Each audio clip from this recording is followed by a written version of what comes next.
Welcome back to the Stressful to Successful podcast with your beloved co-host Tiffany, Chasson, and myself. Well, you know who I am, Jaden D'Amico. Hey.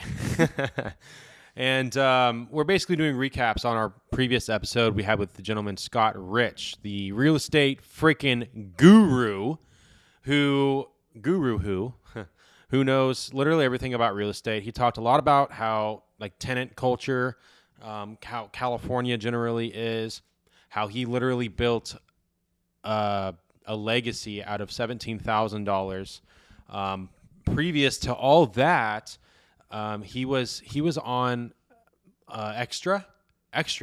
Read all about it. You know, this whole television thing. And I don't think they do that for people anymore, which is pretty crazy. And For bodybuilding. Every magazine you could think of, Muscle Magazine, this magazine, that magazine, all the magazines, has a beautiful life that he's built for himself, and how he was extremely depressed and sad. I think that was the main takeaway for both of us, because a lot of people think that once you achieve financial freedom or you achieve a certain goal, you get a certain career milestone, that you're going to be happy. And that's not necessarily the case for most people.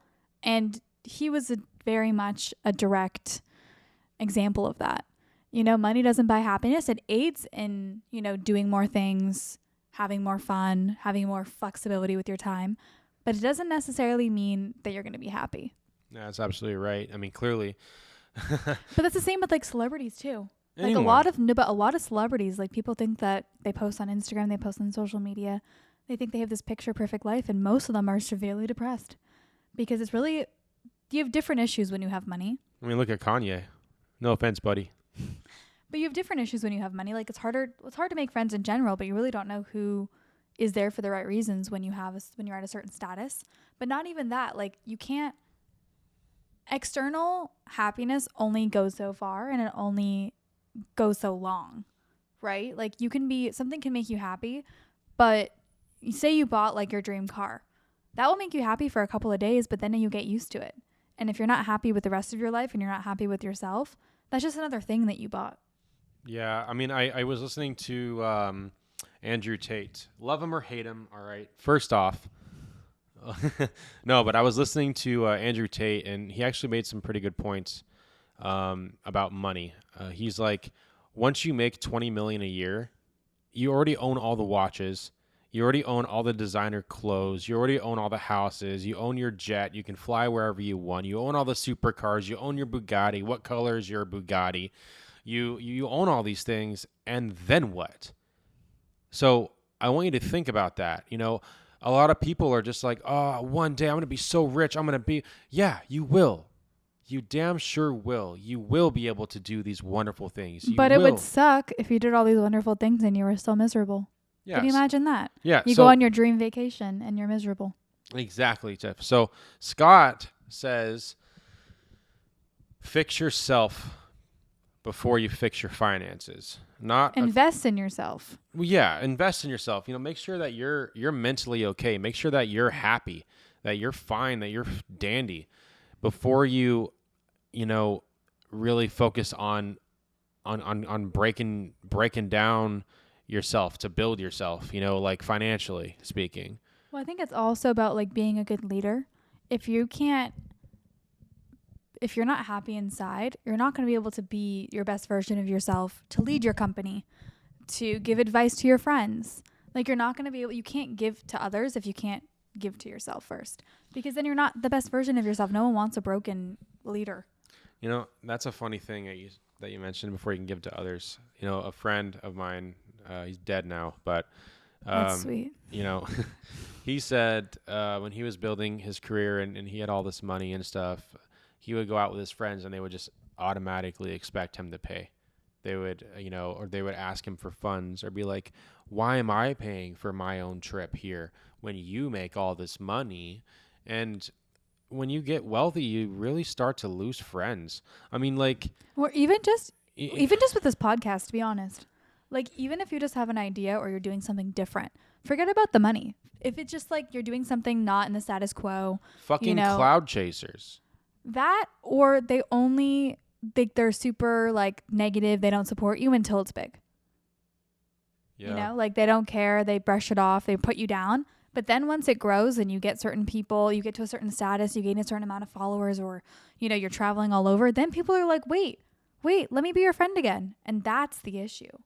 Like, so many people are so great at turning, like, they're so supportive of all these celebrities, commenting all these nice things on people's Instagrams, but they won't support their friends. Yeah, that itself is depressing, thinking about it. I mean, imagine just, you know, making like 300,000-400,000 a month, and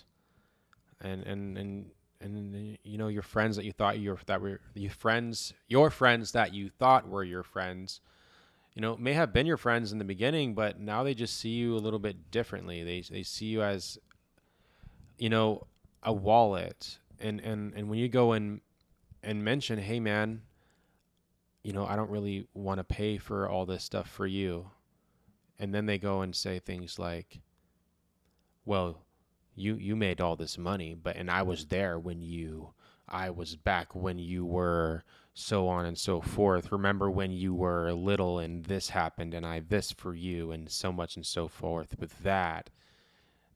You know, that's another level of depression, and It's almost like blackmail in a weird way. yeah, You know what I mean? yeah, who wants to be friends with that? Pick your friends, you know, like, and they do. It's very true. If you hang out with knuckleheads and you plan on being a successful person, it's hell of a lot easier breaking away from the knuckleheads. Well, I think it's also just putting yourself in the right place. Like, you can have friends for different reasons. Like, you can have friends to go out with. You can have friends to, you know, get work done with. You can have friends that you like to go for coffee or to work out with or whatever it may be. But it's really those people that you can do everything with that are like the real ones. And people may think, you know, like, oh, it's not that serious, but it's seriously a little bit serious. You know, it's not nice. You know, it's kind of heartbreaking if you think about it. I mean, like I've already lost some friends, you know, just from starting this podcast. Yeah, just from starting this podcast and the success that we're getting from this, and of course just inspiring everyone. That's literally all this is about, is inspiration, you know? And it fucking sucks. It does suck, because now I feel like I really feel like it's sometimes like I don't have friends, you know? I got my beautiful partner, Tiffany, you know, but that's it. Even with family. But you just need to make higher quality friends. Yeah, but you can't make higher quality family even though too. Yeah. You know, and that's what I'm saying is, if you're trying to get somewhere, it's a lot easier, but it's sad. It's a lot easier to be comfortable. No, I'm saying it's a lot easier to let the baggage go. If you're hiking up a mountain. Well, that's hard. It's mentally hard. Yeah, it's easier after the fact, but not during. Honestly, I feel like if you got it as in you have the mentality to do something, to go somewhere with yourself, and, you know, and bring others with you, great. But the sad part is trying to climb that mountain and everyone's asking for like a free ride on the way up. It's like, dude, I'm trying to fucking build something for me. We are all our own person, you know? You chose to sit on your ass for the past year. And all of a sudden, like let's say I invited a friend of mine to go build a business together, and I'm over here doing all the work, and he slacks off, and just as it starts to get noticed, oh, I'm back now. I'm here. I'm gonna put in the effort now that money's rolling in. I'm, you know, like even these podcasts, you don't make money. You don't make anything in the beginning. Nothing. You get brand deals eventually. You know what I mean? And that's what it pays. That's what will pay you later on. You know, here's the dog food. Everybody buy it. I have a dog. I feed my dog this every single day. Yada, yada, yada. You know, whatever. Or here's a makeup brand. I use it when I'm broadcasting. See how great it looks on camera? Do you? No. What brand do you wear? I'm learning a lot. Sephora, MAC, you know. Sephora. C20. You C20. know, I found that out when I was a kid, actually. He was with his mom at the makeup counter and he was bored, so. That and hung out with a lot of gay guys in my younger days. And that's all he tells me. He brags to me that he knows his concealer shade, and I don't even know my concealer shade half the time. It's so you, it's pretty you great. can't forget a simple letter C, A, B, C, No, and 20. no, but like my skin color changes. Like when I'm tanner, I wear a different shade. Well, shit. And every brand has different shade ranges and different names for their shades. Okay. But so now that I know that you're the universal C20, I know what to get you for your birthday. that's universal? That's what you said. Please don't give me makeup for my birthday. Anyways, You're going to have to make up getting makeup for my birthday. Anyways, speaking of like protecting yourself and, having boundaries and stuff, let's talk a little bit about real estate and kind of what Scott was talking about, especially in terms of California. Because if you guys don't know, California is a pro-renter state. There's so many laws that do not protect the landlords at all. They only protect the people, the tenants, the renters. And it's caused a lot of issues for a lot of my family friends lately that are renting their place, that are, they can't get their tenants out that aren't paying rent. They're squatting. They have even after the lease has ended, they still can't get them out. It's just like a crazy time to be trying to make real estate investments, I feel. But what Scott was saying was that does happen, and that is the case. But he puts in his contracts very specific verbiage to try to prevent it. And it does help. He had a squatter, I think, once or twice, he said, and this was before his contracts were like extremely thorough. It's still difficult to kick people out, like that is the name of the game, but he's made it a lot easier for himself. Yeah, and I think also his main the main thing that he said that helps is checking people's credit. Yeah, so just like we should probably do that for friends. Can you imagine? It's like, hey, what's your name? And now it's like, what's your pronouns? And then it's like, yeah, what's your credit score? Can you show me in your banking app? Because I just want to see if you're like what kind of quality of person you are. Yeah, because do you pay your bills on time? Right. What a credit score shows, and we all have mess ups in life. Okay, I've had them myself. You see the credit drop because you make stupid decisions, or you trust something that things are going to go a great way, and then your credit drops, and you may still be a great person. Okay. But it 9 out of 10 times. It goes to show that, mistakes are mistakes. But imagine having, well, first off, a credit score, everyone knows what a damn credit score is, but generally it's a reflection of who you are. And I knew this before he even mentioned it. It's a reflection of who you are. If you can pay your bills on time, if you have great money management, time management, yada, yada management. And if you don't, then why the hell am I going to have this knucklehead move into my place and put my life, my credit in jeopardy? It's and they could trash the place. Like there's so many things that people like that don't have that respect or that type of work ethic, or what's the right word? Pretty much just like, this isn't necessarily you're paying rent, but this technically you don't own this place. You start painting the walls different colors, like he's going to have to fix that later on. Yeah. Yeah. It's credit, if you're looking at getting into rental properties, A is to go do a background check. Yep. We do a background check, see if they're, have a terrible past, rental background check generally with references. Hell, I would even go as far as show me photos of what your current place looks like right this minute. You have 2 minutes to send me a photo or you're not getting the place. Well, yes and no. Because it is hard to rent places out. So you do want the money. So it is like a balancing act between, collecting rent and. But here in California, it doesn't necessarily take multiple months to try to fill a place up because it is. We have a shortage. Yeah, we have a huge home shortage for everyone's renting. Well, I guess you'd much rather rent it to the right person that's going to pay than rent it to somebody that's not paying. You have somebody in there and you're not making money anyways. Yes, one is going to cost you money later, and one is not. And it still costs you money too because they're running electricity and water and all that stuff. So you're paying their utilities, and they're not paying any rent. Well, sometimes. I mean, some places have where you're able, like the place I'm moving to, I got to pay the utilities, the water, the gas. No, but I'm saying if you have a squatter and they don't pay and they're sitting in there, then not only are you not collecting rent, but you're having to pay their bills. Yep. So definitely better to have somebody trustworthy in your place than just to have somebody there to pay the rent. Yep. And we also learned that California itself is not a bad place to invest in for rental properties. I still I think it's better to go to other states, but it's not as bad as I thought. Well, it is as bad as I thought. If you can protect yourself, it's not as bad as I thought. Just don't be afraid. Don't be afraid to make the damn jump. All right. Like you make the jump to go get your driver's license, right? That was the worst experience of my life. Yeah. Fuck that shit. One of the worst. I cried. I got my motorcycle's license in like 5 minutes. I was driving illegally for like quite some time, probably about a few months when I got my motorcycle. And I was like, why am I going to go take this test if I may or may not want to even ride the bike anymore?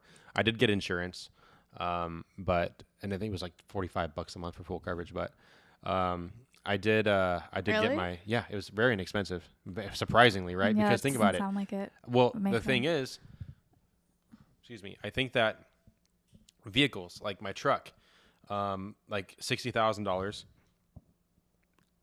insurance is going to be more because the price of the damn thing. No, but people get into and it's a but big motorcycles vehicle. Are more dangerous. So yeah, they're more dangerous, but they're less damage caused. I guess. Only thing that's you think like your insurance would be higher for a motorcycle. I thought so too. And even for sports cars, I thought insurance would be higher for sports cars. Not necessarily the case. I got an insurance quote for a Lamborghini and an Audi R8. Why? I was bored. I thought you were going to tell me something different. Well, okay. I have this whole plan that, once I reach a certain level of success, the only gift to myself will be an Audi R8. Not a house. He'd rather just live in a car. No, it will be house. That's not a gift to myself. That's an investment. But I guess so was the liability of whatever I would purchase that would be massive is going to be an Audi R8. $170,000 plus $225,000 car, whatever. Insurance on those things, full coverage, I think they quoted me $230 a month. $230. My truck is just around the same. And I think there's some BS about the color of the vehicle too. I don't think that matters anymore. I don't think that was a thing. I think it was like I think insurance, people just don't know. They just pull out random rules out of their butt. Yeah, Google. Bullshit facts. Fact check. Blah, blah, blah. Anyways, let's talk a little bit about I kind of want to get at how his he was a bodybuilder when he was in college, and he did it the natural way. He didn't have any drugs, didn't do any of that. But the main thing I wanted to get at was how his skills and discipline of him bodybuilding kind of set him up for the rest of his life. And the fact that he perfected what he did and he did it diligently. He didn't give himself excuses. He didn't, do the easy way of taking steroids or whatever it may be. And he kind of just let every experience be what it was. He had no idea that he was going to get into all that stuff or that he was going to, create a portfolio of 55 rental properties. You got to have to start at one at a time and not get too psyched out because people psych themselves out. It's dedication, baby. If you're dedicating, if you can, I told myself this too. I still am considerably a scrawny little boy. When I look at myself in the mirror, whatever, body dysmorphia. And I was 120 pounds and I was 24 years old, 25. You weighed less than me. Yeah. I weighed what my mom weighs. You know what I mean? She doesn't go to the gym for the life of her. Jaden, all these excuses. Is that what she sounds like? Yeah, very much so. So she makes all these excuses on going to the gym and doing things, et cetera, et cetera. And no offense, but you end up staying in the same situation that you're in. And poverty is taught. Rich Dad, Poor Dad, he mentions that book. In Rich Dad, Poor Dad, that gentleman, Robert, mentions how poverty is taught. If you grow up in a general, whatever the pronoun or whatever for poverty is, let's say poor, or average. I don't know literature very well. I didn't go to college, barely paid attention in high school. But when you don't dedicate yourself to like for me right now, I didn't dedicate myself into learning about vocabulary and all these other things. So what am I doing now? Making a total tale of myself.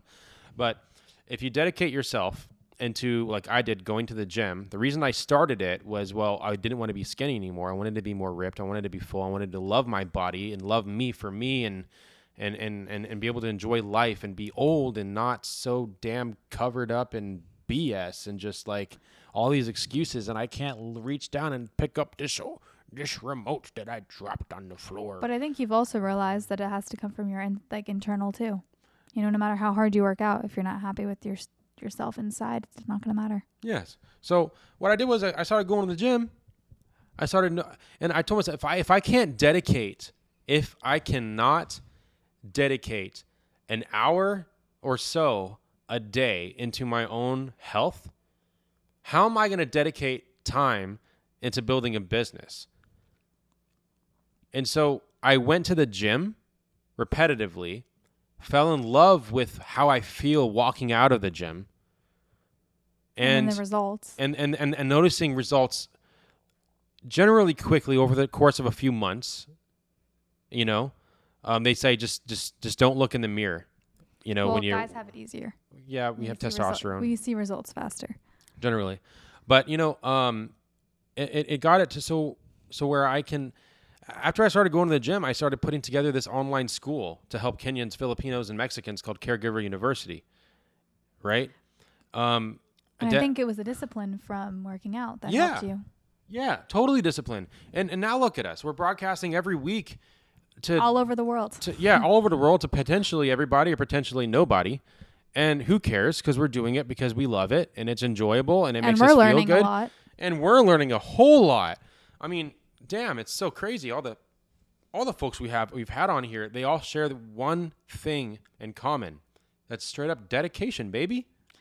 And also, I think what we were kind of talking about right before we started this podcast was most people, I won't say everybody, has it in them to be an entrepreneur or to have entrepreneurial thoughts. Mm-hmm. And it doesn't mean you have to quit your 9 to 5. It doesn't mean you have to, you know, if you want to have the job security with pay stubs and everything and have your 401k and your health care, like I'm not saying to quit that for sure, but to also have something that fuels you and lights you up. If you're not super passionate about your job, have a side hustle. It doesn't even need to make you money, but maybe it's you love to paint. Maybe it's you love to, you know, play soccer. A job. It doesn't even need to matter. Yes, babe. A job is literally to pay your bills, and it doesn't have to be. It's not it doesn't have to be forever. You know, you see people working at Mickey D's and they're like, I really don't want to be here. And but you know what? Some people may love it. I'm passionate about making wine. Well, why the hell are you working at McDonald's? Go work at a vineyard or a winery and learn how to make wine. Take classes, invest. I know you're going to get into this. Invest some money that you make into a hobby that you have. Because like this, for an example, for us, Stressful to Successful podcast is literally a hobby. It's a hobby for us. It's a hobby. It helps us get to know really crazy stories about people's lives, and it helps us want to continue to drive ourselves.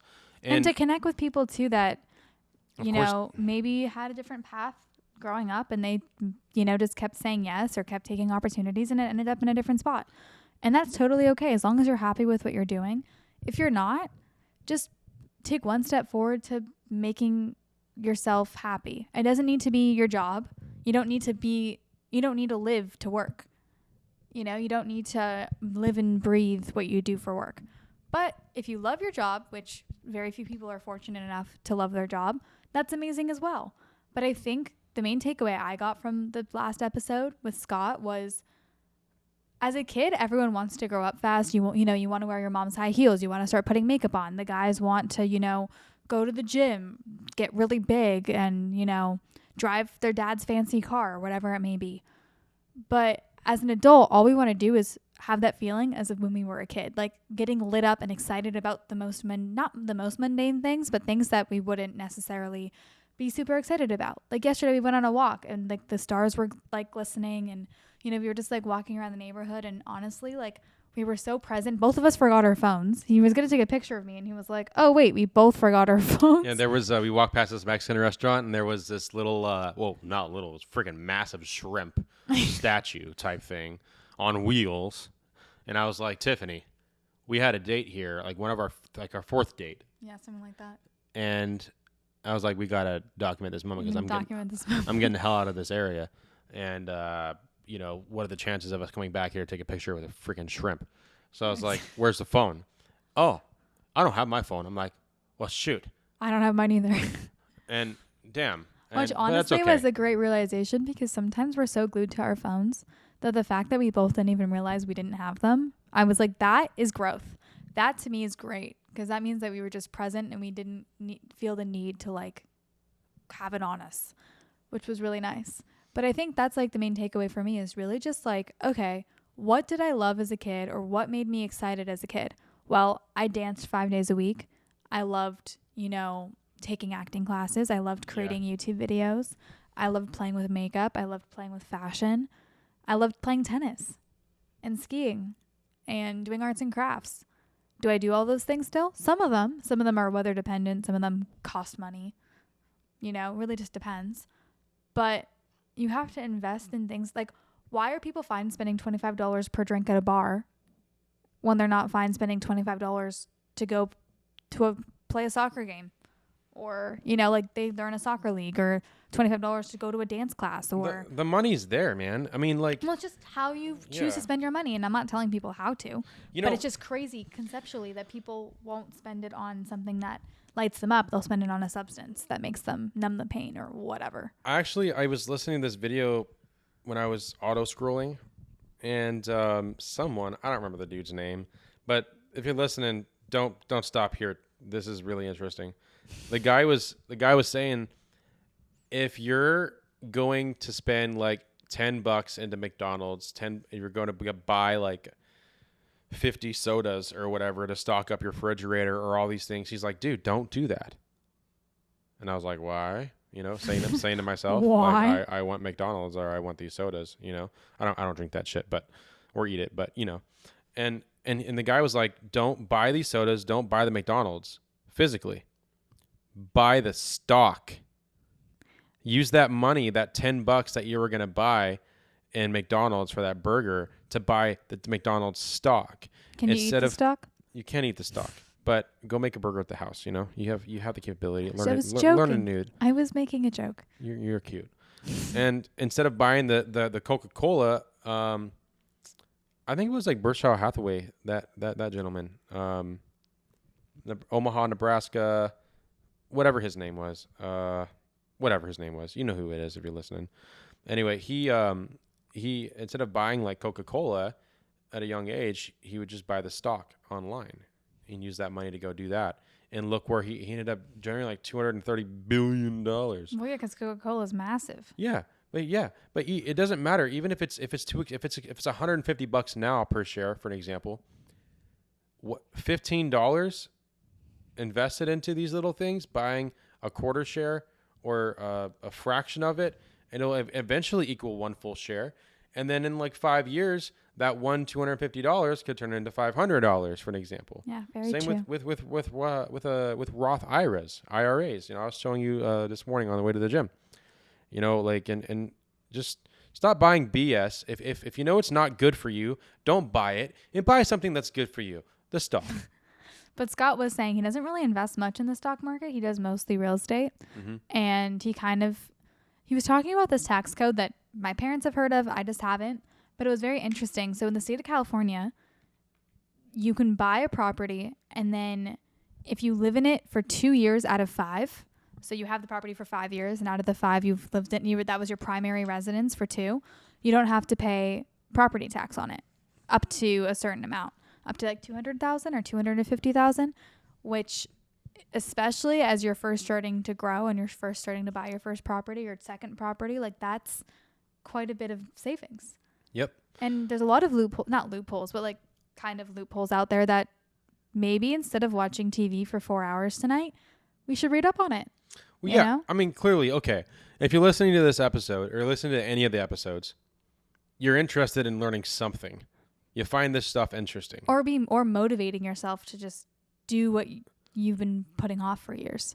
So let's close this out by getting off your tail once again and go buy that book. Go buy that audio book. Go take a class on whatever it may be, arts and crafts or stocks or day trading or rentals, or get that real estate license. Do these things that you freaking want to do, man. But it doesn't need to be scary. Do take one step at a time. Like maybe the first thing is you buy a book or you take a course, or maybe it's just that you like go on YouTube and you start listening to people that have done stuff and start listening to how they were able to build their portfolio, or, how they were able to start whatever online business they were starting or side hustle. At least then that it's doable and attainable and anybody can do it. It's just putting in the time and not letting no's get in your way. Because you know how many times we've had no's? People have said no to us so much. Yeah, even getting on the show. I'm like, dude, this is literally free marketing for you. For one, you're being able to get your story out there that no one ever really even, it seems, to want to care to ask, except people maybe at a bar that may have seen you or something. And then you're like, oh, I grew up down the road and we used to throw rocks at roofs or something, and then this is just or they're just flaky and they don't show up. Yeah, but very flaky. People are very flaky. Either way, I think that's something. If someone were to ask you, like, what sets you apart from other people, and not trying to judge other people, but like, what sets you apart from like the masses? I think if someone were to ask us that question, it'd be that we have a really good attitude and we're always early and we're good people persons. We're good people. No, like good with people. People pleasers? No, I think that's kind of like, you know what I'm saying? Like good people. A weird thing to say. No, like good with people. Like good, like bouncing off people's energy. Like most people like to be around. We connect. I don't know what the right word is, but anyways, we people, connect. Persons. Whatever. But listen, the last thing I want to get out here, I'm going to say it one more time, and I want you to say it with me. Dedication, baby. Dedication, baby. And that's going to be the name of this episode. Dedication, baby. And you guys know where to find us. We're on all platforms, Spotify, Apple Music, or Apple Podcasts. We're on Instagram, TikTok, all of the things. And we will see you guys next week.